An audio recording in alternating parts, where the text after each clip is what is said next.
Olá, pessoal. Vamos continuar? Nós terminamos de ver, na primeira parte da aula, o crime de violação ao domicílio, né? Vamos continuar esse estudo, né? Nós tínhamos acabado de ver aqui, um pouco antes. O capítulo 6, crimes contra a liberdade individual, tá certo?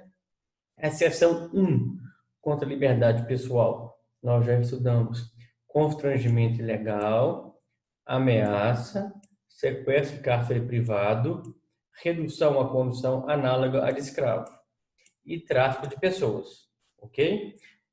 Na aula passada, primeira parte da aula, a gente viu seção 2 dos crimes contra inviolabilidade de domicílio. Ainda contra a liberdade individual, mas agora seção 3, existe os crimes contra inviolabilidade de correspondência. Gente, aqui, eu vou falar para você ler em casa, né, com um pouco de atenção, mas não é muito comum esses crimes hoje em dia, né? Correspondência, carta, antigamente, na época que foi feito o Código Penal, na década de 40, aí sim fazia muito sentido, né? As cartas eram enviadas de uma pessoa para outra, cartas amorosas, cartas comerciais. Hoje em dia, o comércio, e-mail, as relações entre pessoas, WhatsApp, né? Não tem muito outros aplicativos, não tem, eu acho que quase não tem carta, né? No meio social. No meio comercial ainda tem, né? Mas muito pouco provável. Eu nunca vi esse crime ocorrer, né?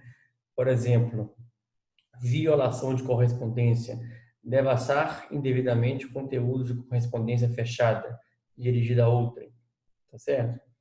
Né? Se uma carta chegar para você aberta, aí você pode querer saber quem abriu, tal.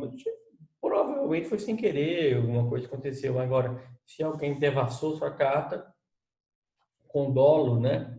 Com dolo de abrir ali aquele conteúdo para ver o que tinha dentro, aí comete o crime de violação de correspondência, né?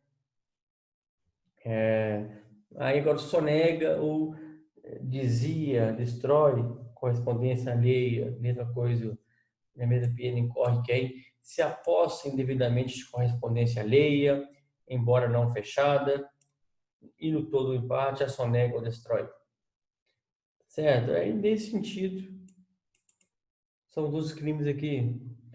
152, abusar da condição de sócio ou empregado estabelecimento comercial ou industrial para desviar, sonegar, subtrair cartas ou revelar a estranho seu conteúdo.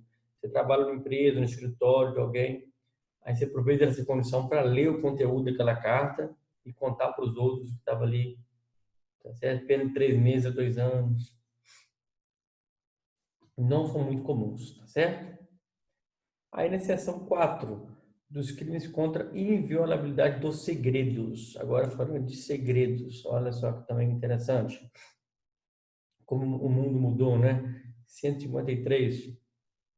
Divulgar a alguém, sem justa causa, conteúdo de documento particular ou de correspondência confidencial de que é destinatário ou detentor e cuja divulgação possa produzir dano a outrem.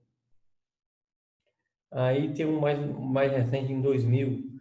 Divulgar sem justa causa informações sigilosas ou reservadas, assim definidas em lei, contidas ou não no sistema de informação ou banco de administração pública. Isso aqui acontece muito, gente.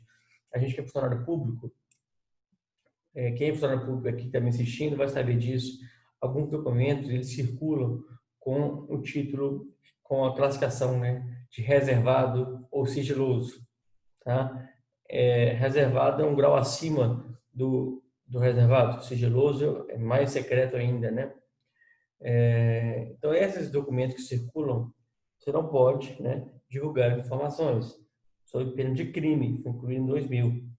Esse aqui é mais importante, que hoje em dia acontece muito ainda de circular entre funcionário público no banco de dados da administração pública, no banco de dados da PM, da Polícia Civil, da Polícia Federal, da administração do governo executivo, do MP, todos os órgãos, né, tem informações reservadas, sigilosas, né? O setor de inteligência da Polícia Civil faz informações sigilosas. outras não tão sigilosas, mas reservadas. E essas que são classificadas assim, se alguém divulgar essas informações. Então, tenha muito cuidado com rede social. Vamos divulgar, já pensou? Comete o crime aí, de 1 a 4 anos, beleza? Olha o 154 agora. Revelar alguém sem justa causa, segredo de que tem ciência em razão de função, ministério, ofício ou profissão e cuja revelação possa causar dano a outra. 3 meses é 1 ano. O segredo profissional que você o tem por conta da sua profissão, função, e você passa para frente essa informação, causando dano a essa pessoa. Pena de 3 meses a 1 ano. Observe interessante. Ou multa de 1 conto a 10 contos de réis. Olha como que é antigo. Até hoje, conto de réis. A multa. Você viu como que é antigo esses crimes aqui, né? Agora sim, chegamos na aula que a gente quer trabalhar hoje. Invasão de dispositivo informático.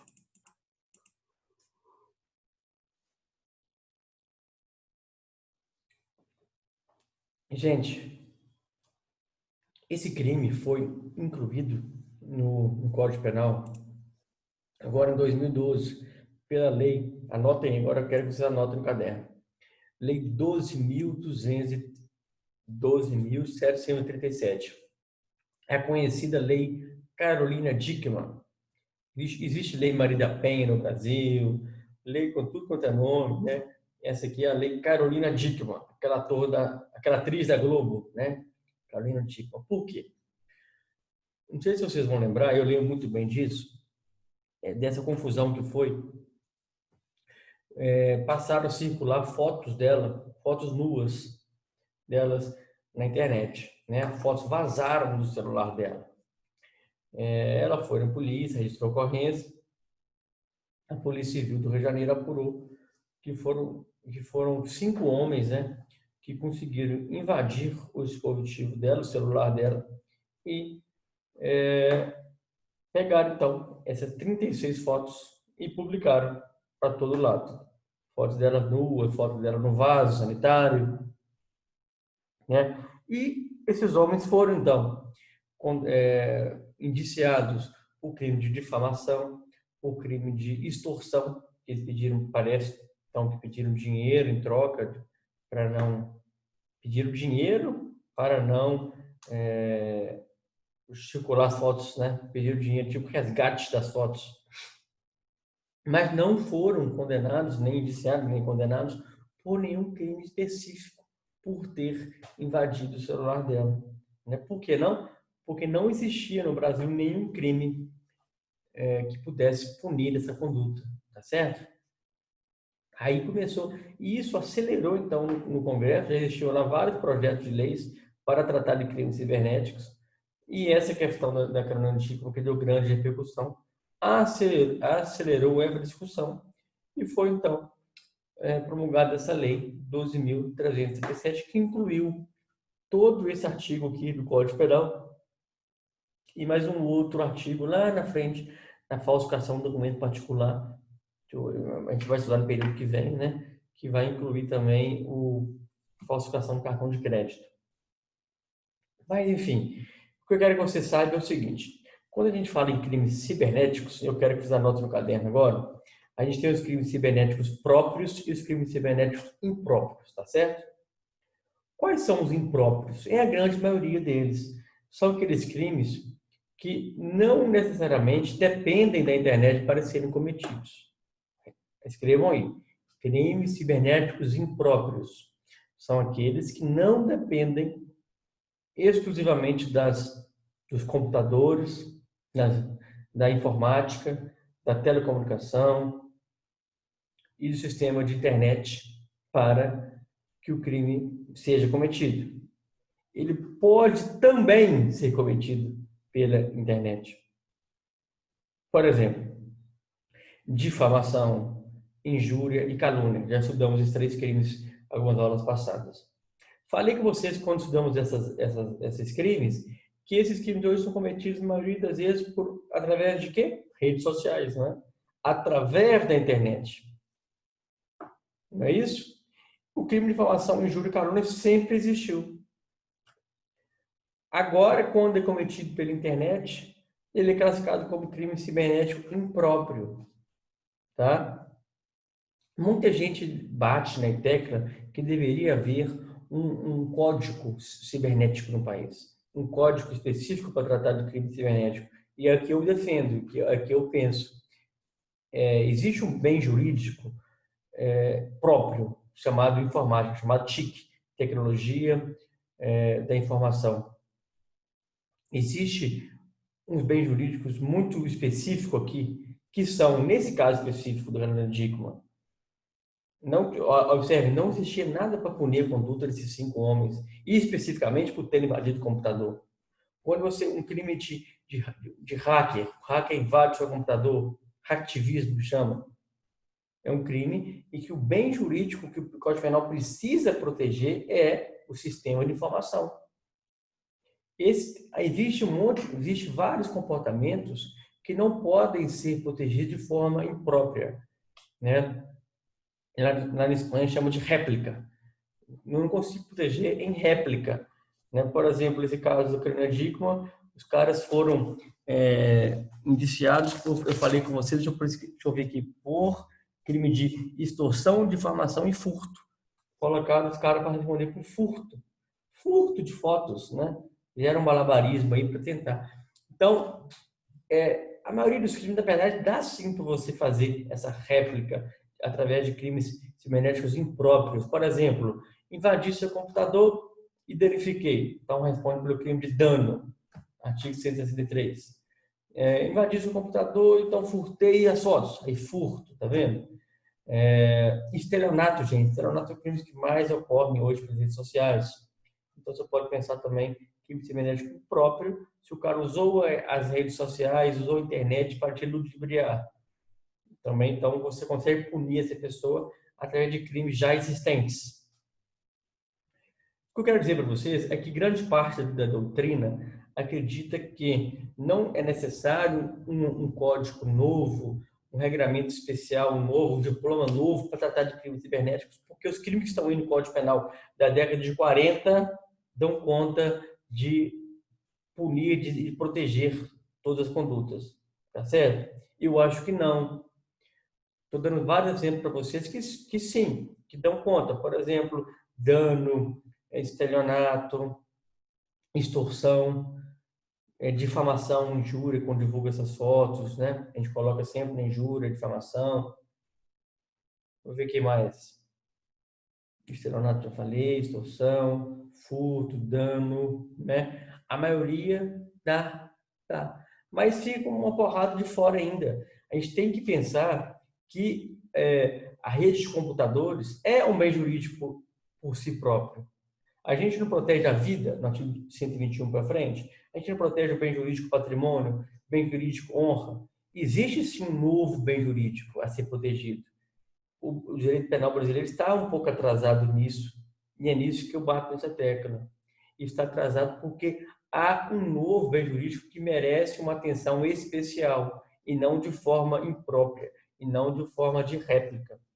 Por exemplo, precisou desse crime de Carolina Dickmann, com uma mulher famosa, as fotos dela vazarem, para se mostrar que não, uma lacuna no ordenamento jurídico, né? O meu mestrado é exatamente sobre as lacunas no ordenamento jurídico brasileiro, nessa falta de regulamentação de crimes cibernéticos. Então, esse 154A veio suprir uma lacuna. Observe, agora nós vamos punir a pessoa que invadir dispositivo alheio. Gente, os hackers entram aí. Já viram falar em ataque de negação de serviço? DNS, que chama ataque de negação de serviço. Os caras entram, por exemplo, por prazer, por gosto, às vezes, entram no sistema do governo e tiram do ar o site do INSS, tiram do ar o site da faculdade, Univerticas, por 2 dias, 3 dias. E não há um crime no Brasil que vá punir especificamente essa conduta de ataque de negação de serviço, por exemplo.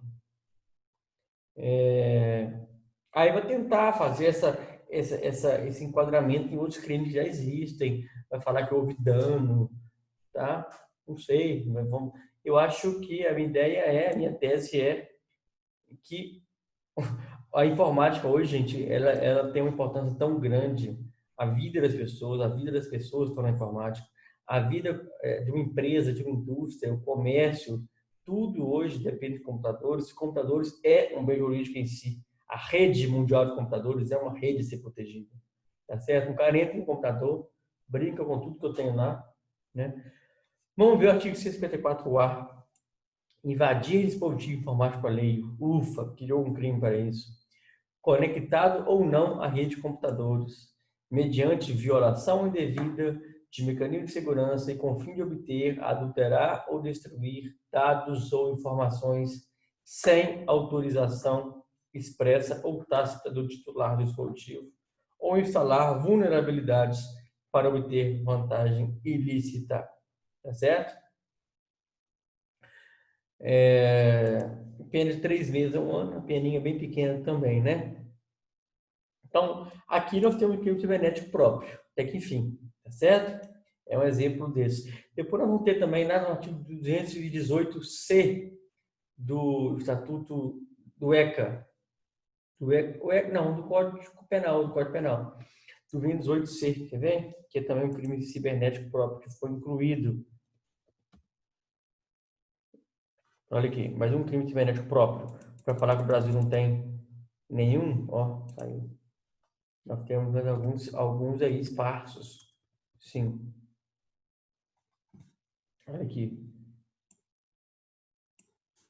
Divulgação de cena de estupro ou de cena de estupro de vulnerável, de cena de sexo ou de pornografia.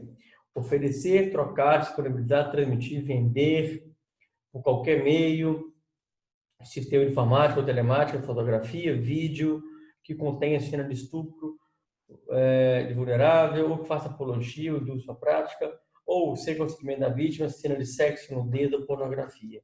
Esse aqui é também um crime cibernético, né? Em que a pessoa transmite, oferece, expõe, publica, divulga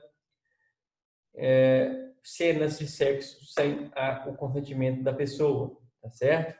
Então nós temos aqui também mais um crime cibernético próprio, por que ele é próprio? Porque esse crime só é cometido por meio da rede mundial de computadores. Eu dependo das tecnologias aqui de informação para que o crime ocorra. Então, por isso que ele é próprio, tá? O impróprio, repito para vocês, são aqueles que já existem, já estão aí para proteger os bens jurídicos, né? E são utilizados para também proteger bens jurídicos que são violados através da informática, né?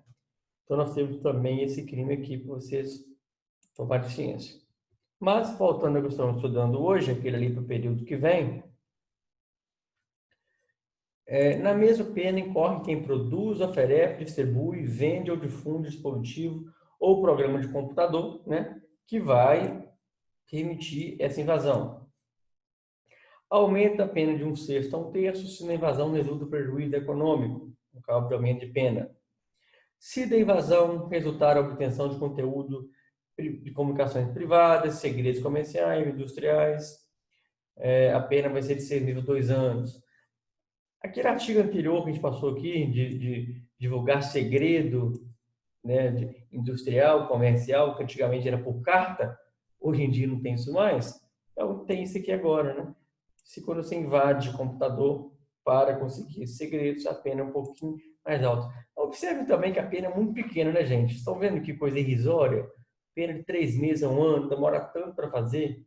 Um hacker é muito bom para o hacker, né? O hacker fica famoso demais quando invade o computador do outro, invade o sistema do governo, tira a página do ar, brinca com a tela, muda a tela, o site da pessoa. Para se for pego com muita dificuldade, a peninha de 3 meses a 1 ano. O dinheiro que ele ganha, que ele fica famoso, né, nesse meio. Parágrafo 3º, se da invasão resultar a obtenção de conteúdo de comunicação eletrônica, já falamos esse, né?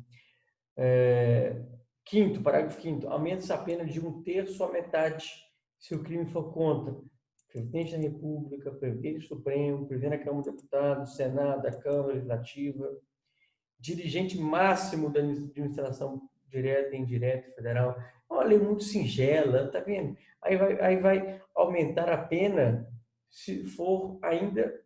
Podia ser com um funcionário público, né? Não, mas tem que ser o presidente da República, o governador e o prefeito. Presidente Supremo, não pode ser qualquer ministro, não, sabe? Presidente da Câmara, não pode ser qualquer deputado. E ação penal, nesses casos, mediante representação, tá certo? A vítima tem que representar.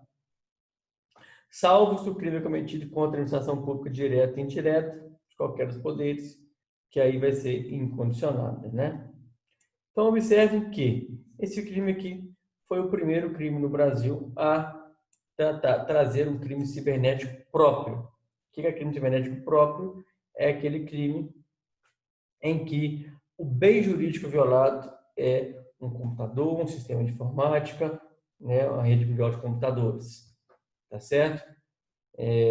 Porque antes disso, qualquer conduta de invasão a computador alheio, eu tentava encaixar em outro crime que já existia no Código Penal. Inclusive, é o que se advoga as grande parte da doutrina falando que não precisa fazer um Código Penal próprio, não, um código próprio de crimes cibernéticos, não, porque você vai usando outros crimes ali para encaixar, né? Mas, na verdade, ficam ainda vários outros crimes fora. Crime de phishing. O que é phishing? É crime de pescaria, né? Pescaria, que a gente fala, pescaria eletrônica. As pessoas, o golpista, né? Aí vai colocar no estelionato no Brasil, não tem crime específico, coloca um site muito parecido com o site do Banco do Brasil, muito parecido com o site das Americanas, para você ir lá. É igual, só que é de mentira. Você entra lá, vai comprar, vai fornecer, coloca a sua senha, ele vai e pescou, phishing, pescou sua senha. E vários outros crimes. Crimes contra menores, né? Uma hora específica a gente vai tratar sobre isso. Fato é que não se protege de forma regular, de forma ampla, de forma como deveria ser cometido, ser protegido. Esse bem jurídico chamado informática, rede mundial de computadores. O único crime é muito singelo aqui, no artigo 154A, tá? Que vai falar das invasões de computadores alheios com uma pena muito pequena. Nós temos ainda uma possibilidade imensa de crimes quando se compara com códigos de legislação americana, de legislação espanhola, de legislação chilena, que tem um código específico. Existe um convênio de Budapeste, um convênio de 2001, que os países da União Europeia juntam esforços para criarem regulação específica de combate a crimes cibernéticos. Tá? Os crimes cibernéticos hoje no Brasil são o que mais dá prejuízo econômico. Os bancos falam que os roubo a banco, explosão a banco, que a polícia estão tentando combater, a gente tenta combater, é apenas 3% do prejuízo. Explode um banco, que não é nada perto do que está sendo roubado todos os dias através das redes mundial, a rede mundial de computadores dos bancos, tá? Então, assim, a gente deveria arrumar crimes específicos para esses crimes ocorridos na rede mundial de computadores. O cara furta lá, dizia milhões e milhões de um clique no computador. Aí vou colocar o cara para responder por furto de pena de 1 a 4 anos, sabe? Deveria existir crimes específicos para punir essas condutas, que o mundo mudou muito, o mundo é outro, né, gente? Desde a década de 40. Mas, enfim, assim nós terminamos o estudo dos crimes contra a liberdade individual e na próxima aula vamos começar um título muito importante, que é crimes contra o patrimônio. Terminamos o título 1, que era crimes contra a pessoa. Dentro do crimes contra a pessoa 121, existiam vários outros capítulos e seções. Estão lembrados? O 121 ou 128, crimes contra a vida. Depois, 129, lesões corporais. Depois, 130 ali, crimes contra a periclitação da vida. Depois, crimes contra liberdade individual. Antes faltou alguns que eu não lembro agora qual que era, sim, liberdade individual. Agora, encerrou título 1, título 2, crimes contra o patrimônio, beleza? Vamos terminar aí o mês de junho, nós vamos ver furto, depois roubo, extorsão, aqui, 158, extorsão mediante sequestro, que eu cheguei a falar com vocês que é diferente de sequestro de cartão privado, né? Aí os crimes aqui menor, assim, menos graves que os outros, né? Alteração de limites, usurpação de águas, só você vê. Esbulho possessório, aí dano, crime muito comum, crime de dano, 133. Apropriação indébita e estelionato, com os crimes mais ocorrem, que foi alterado alguma coisa aqui no pacote anticrime recente, tá certo? Caiu aqui. 7. Vamos ver. Outras fraudes, estelionato. E depois receptação, muito famoso, tá? Escusas absolutórias, no artigo 181, 82, 83, tá certo? E passar rapidamente aqui para fechar, porque mudou a emenda esses últimos crimes aqui, muito poucos comuns, organização do trabalho e tal, ele inclui na nossa emenda, sentimento religioso, tá vendo? Acaba aqui, de um vilipêndio a cadáver, tá certo? Então a gente vai focar nos crimes contra o patrimônio, que até o artigo 180, né? Receptação, e depois com 1 ou 2 aulas a gente passa rapidamente por os crimes aqui com sentimento religioso e organização do trabalho. Beleza, gente? Esse mês de junho vai ser muito produtivo para a gente. Obrigado, até a próxima.